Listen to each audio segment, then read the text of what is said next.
नमस्कार दोस्तों, मैं हूं आपका दोस्त प्रदीप कुमार वांगड़े। आपका इस कार्यक्रम में स्वागत है, जिस कार्यक्रम का नाम है आपके अनुरोध पर। दोस्तों, आपके अनुरोध पर आज मैं आपको बताऊंगा भारतीय फिल्मों की मशहूर अभिनेत्री सुनीता शिरोले, इनके जीवन परिचय के बारे में बताऊंगा। दोस्तों, अगर आप चैनल में नए आए हैं तो आपसे अनुरोध है कि आप इसे लाइक करें। वीडियो के नीचे सब्सक्राइब का बटन है, उसे दबा के सब्सक्राइब करें। बाजू में एक बेल है, उसे भी दबाएं ताकि मैं जो भी वीडियो डालूं वो सबसे पहले आप तक पहुंचे।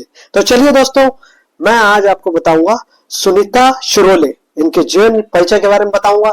दोस्तों, ऐसे तो हमने टीवी में और पिक्चरों में इन्हें देखा है, हम चेहरे से तो इन्हें जानते हैं, लेकिन नाम शायद आप नहीं जानते होंगे। तो आप जैसे कि स्क्रीन में देख रहे हैं, ये है सुनीता शिरोले। दोस्तों, आपको ये जानकर बड़ा आश्चर्य होगा कि सुनीता जी ने अपना फिल्मी कैरियर 64 वर्ष की उम्र में शुरू किया था। सुनीता शिरोले जी का जन्म 13 जनवरी 1936 को नागपुर में एक मराठी क्षत्रिय परिवार में हुआ था। इनके पिता रेलवे में इंजन ड्राइवर थे और इनकी मां घर संभालती थी। इनके परिवार में इनके अलावा इनकी 2 बहनें और एक भाई भी था। सुनीता जी सबसे बड़ी थी। इनका वास्तविक नाम सुशीला देशमुख था। विवाह के बाद इनका नाम सुनीता शिरोले हो गया था। नागपुर से बीए करने के बाद इन्होंने मुंबई आकर समाज शास्त्र में एमए किया। इसके बाद नागपुर से इन्होंने दोबारा एमए किया, वो भी अंग्रेजी में। इस तरह ये डबल एमए कहलाई। सुनीता जी का बचपन से ही अभिनय के प्रति रुझान था।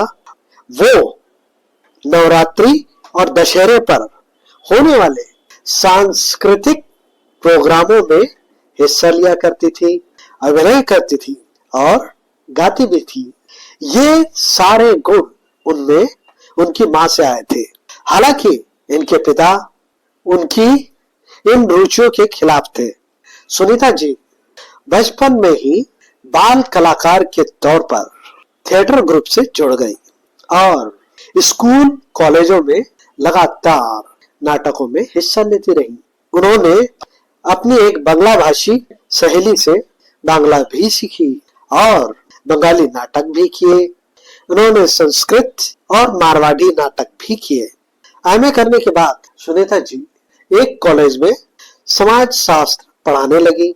उसी कॉलेज में इतिहास के प्रोफेसर थे रमेश सिरोले। वे सुनीता जी के बड़े प्रशंसक थे और अपने घर पर वो उनकी अक्सर तारीफ किया करते थे।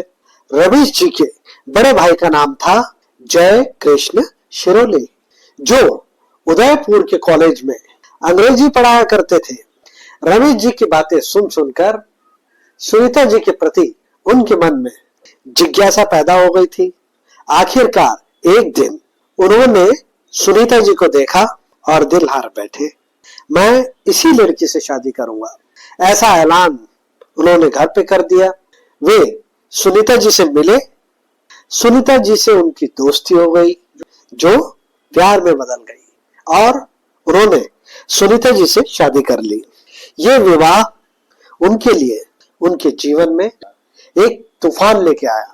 जय कृष्ण के पिताजी ने सुनीता शिरोले को अपनी बहू के रूप में स्वीकार करने में आपत्ति जताई, क्योंकि वो एक क्षत्रिय परिवार से थी, जबकि जय कृष्ण जी के पिता एक रईस जमींदार परिवार से थे। जय कृष्ण जी के पिता आईजी पुलिस पद से रिटायर होने के बाद मुंबई में बस गए थे और मफतलाल मिल में काम कर रहे थे। इनका परिवार ब्राह्मण परिवार था और वह क्षत्रिय बहू को नहीं पचा पा रहे थे। इन्होंने अपने बेटे से साफ साफ कह दिया कि अगर तुम्हें यही लड़की पसंद है तो तुम यहां नहीं रह सकते, मुंबई लौटकर कभी मत आना, इस घर से हमेशा के लिए चले जाओ। इतना होने पर भी 1962 में जय कृष्ण ने सुनीता जी से विवाह किया। अब सुनीता जी सुशीला देशमुख से सुनीता शिरोले हो चुकी थी। शादी के बाद दोनों पति पत्नी दिल्ली चले आए और उन्होंने अपनी जिंदगी का सफर शुरू किया। सुनीता जी ने टीचर की नौकरी के लिए अप्लाई किया, लेकिन पीएचडी की डिग्री ना होने के कारण उन्हें ये नौकरी नहीं मिली। फिर उन्होंने रेडियो पर मराठी समाचार रीडर की नौकरी की और अशोका होटल में सेल्स में काम किया। एक पेट्रोल पंप पर पीआरओ की जॉब भी की और बतौर research officer Shri Ram fertilisers and chemicals company join की और साल 1995 में असिस्टेंट मैनेजर के पद से लगातार काम करती हुई रिटायर हुई। उनके पति भी उषा सिलाई मशीन में मार्केटिंग डिवीजन विभाग में काम कर रहे थे और वो भी 1995 में रिटायर हो गए। दिल्ली आने के बाद 1964 में सुनीता जी ने अदाकार थिएटर ग्रुप की नींव रखी थी और इनका पहला नाटक मुंशी प्रेमचंद्र जी के उपन्यास पर आधारित निर्मला था। अदाकार बैनर के तले 1964 से लेकर 1984 तक पैसा बोलता है, मौसम बेईमान, अमीर गरीब जैसे दर्जनों नाटक हुए और खासे सफल भी रहे। अदाकार ग्रुप के अध्यक्ष वी के हरूरे मूल रूप से महाराष्ट्र के रहने वाले थे और केंद्र सरकार में ऊंचे पद पर थे। जय कृष्ण सिरोले भी सुनीता जी का पूरा सहयोग करते थे और अदाकार ग्रुप के महासचिव भी थे। दिल्ली में होने वाली रामलीलाओं में सुनीता जी अक्सर अभिनय किया करती थी। उन्होंने सीता से लेकर कैकेयी और शबरी तक की भूमिकाएं कर डाली। रंगमंच की अभिनेत्री के तौर पर उनका नाम जगमगा रहा था। दिल्ली के जाने माने रंगकर्मी रमेश मेहता के ग्रुप 3 आर्ट्स क्लब के साथ साथ सुनीता जी ने 5 art centre, DCM dramatic club और DCM की दिल्ली के अलावा बाहर की भी कई शाखाओं में होने वाले नाटकों में काम किया। 1960 के दशक में ही उन्हें 2 पुत्र भी पैदा हुए। उनका बड़ा बेटा राजेश 1963 में पैदा हुआ और छोटा बेटा शैलेश 1966 में पैदा हुआ। सुनीता जी को अपने नाटकों में सबसे मुश्किल भूमिका लगती थी नाटक राजा भर्तृहरि में रानी पिंगला की भूमिका। वो इसे करते हुए बेहद रोमांचित रहती थी। एक वो भी दौर था जब उनके नाटक लगभग रोज ही हुआ करते थे। इस दौरान उन्होंने काफी नाम कमाया और बहुत पैसा भी कमाया। दिल्ली में 7 प्रॉपर्टियां खरीदी, लेकिन वक्त हमेशा एक जैसा नहीं रहता। सन 1984 में प्रधानमंत्री इंदिरा गांधी जी की हत्या हुई और देश में काफी उथल पुथल हो गई। इसी दौरान इनके नाट्य ग्रुप अदाकार पर भी बुरा प्रभाव पड़ा और जल्द ही इन्हें अपना ग्रुप बंद करना पड़ा। 1995 में रिटायरमेंट के बाद शिरोले दंपति ने गिफ्ट आइटम का बिजनेस शुरू किया। किस्मत ने साथ दिया और बिजनेस चमक पड़ा, लेकिन 5 साल के बाद जैसे किसी की नजर लग गई। सन 2000 में इनके गोदाम में आग लग गई और सब कुछ जलकर खाक हो गया। शिरोले परिवार सड़क पर आ गया। कर्ज उतारने के लिए इन्हें प्रॉपर्टियां बेचनी पड़ी। केवल एक मकान इनके पास रह गया, बाकी सब कुछ बिक गया। सन 2000 में सुनीता शिरोले जी ने मुंबई आकर फिल्म जगत में किस्मत आजमाने का फैसला किया। इस समय उनकी उम्र 64 साल की थी। दिल को मजबूत करके ये अकेले ही मुंबई चली आई। हालांकि इनकी डेब्यू फिल्म 1998 में आई फिल्म मेजर साहब थी, जिसमें इन्होंने दिल्ली में रहते हुए ही काम किया था। खैर, सन 2000 में मुंबई आकर सुनीता जी रामानंद सागर से मिली और टीवी शो हातिम ताई से अपने नए करियर की शुरुआत की।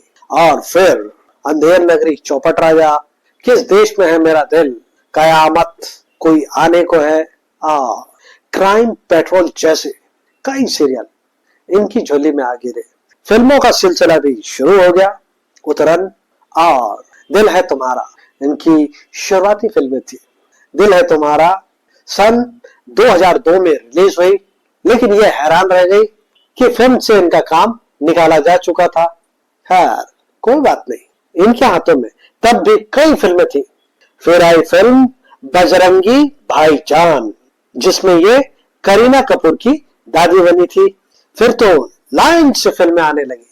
2 दूनी 4, डरना मना है, डरना Zaroori Hai, 7 Uchakke, poster boy, Tanaji, thank God, Mumbai Meri Jaan, holiday जैसी दर्जनों फिल्मों इन्होंने की। इनका चेहरा दर्शकों में अच्छी खासी पहचान बना चुका था। जो इनका नाम नहीं भी जानते थे, वो इनका चेहरा जरूर पहचानते थे। लेकिन उम्र का तकाजा किसी को नहीं छोड़ता। जब ये 87 साल की हो गई, उस समय इनकी शारीरिक स्थिति अच्छी नहीं थी। चलना फिरना भी दुर्बल हो गया था। वॉकर के बिना ये चल नहीं पाती थी, मगर फिर भी काम लगातार करती थी। कोरोना काल में सुनीता जी ने बहुत परेशानियां झेली। ये एक एक पैसे के लिए मोहताज हो गई थी। इन्होंने मदद के लिए मीडिया से भी गुहार लगाई थी। उन्होंने बार बार होने वाली किडनी की समस्या, घुटनों की परेशानी और दूसरी तमाम परेशानियों के बारे में मीडिया से बात की, मदद की गुहार लगाई। उन्होंने सिने एंड टीवी आर्टिस्ट एसोसिएशन यानी कि सिंटा से भी मदद की गुहार लगाई। अभिनेत्री नुपुर अलंकार के यहाँ उन्हें इस हालत में रहना पड़ा। उन्होंने रहने के लिए जगह देने में मदद करने के लिए सिंटा यानी कि सिने एंड टीवी आर्टिस्ट एसोसिएशन को भी धन्यवाद दिया। तमाम तकलीफें झेलने के बाद भी उनके काम करने का जुनून कम नहीं हुआ। ऐसी हालत में भी उन्होंने कई विज्ञापन फिल्मों में काम किया। अमूल बटर और जोमैटो जैसे विज्ञापन काफी चर्चित रहे।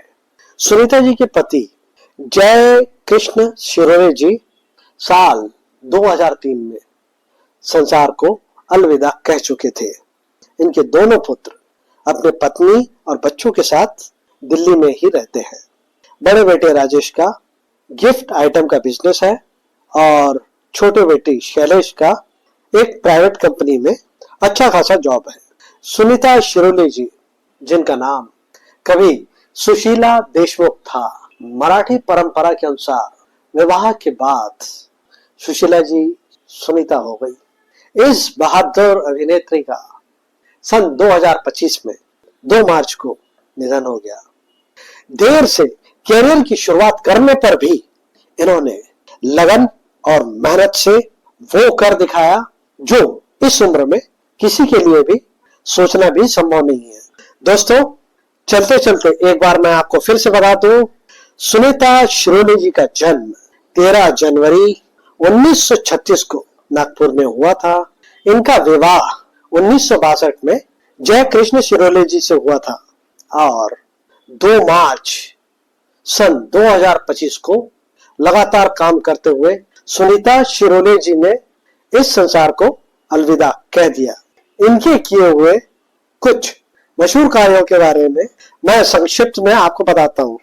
सन 2002 में आई फिल्म रिटर्न फ्रॉम इंडिया, सन 2004 में आई फिल्म चोट, सन 2005 में आई फिल्म किसना, सन 2008 में आई फिल्म मुंबई मेरी जान, सन 2010 में इनकी फिल्म आई शापित, सन 2010 में ही 2 दूनी 4 नाम की फिल्म आई।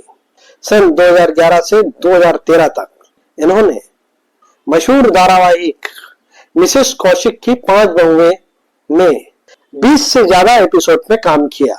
सन 2015 में आई फिल्म बजरंगी भाईजान, जी हाँ दोस्तों, सलमान खान की मशहूर फिल्म, इसमें उन्होंने महत्वपूर्ण भूमिका निभाई। सन 2016 में 7 उचक्के फिल्म आई। सन 2017 में फिल्म आई पोस्टर बॉयज। सन 2018 में फिल्म आई हर किस्से के हिस्से कामयाब।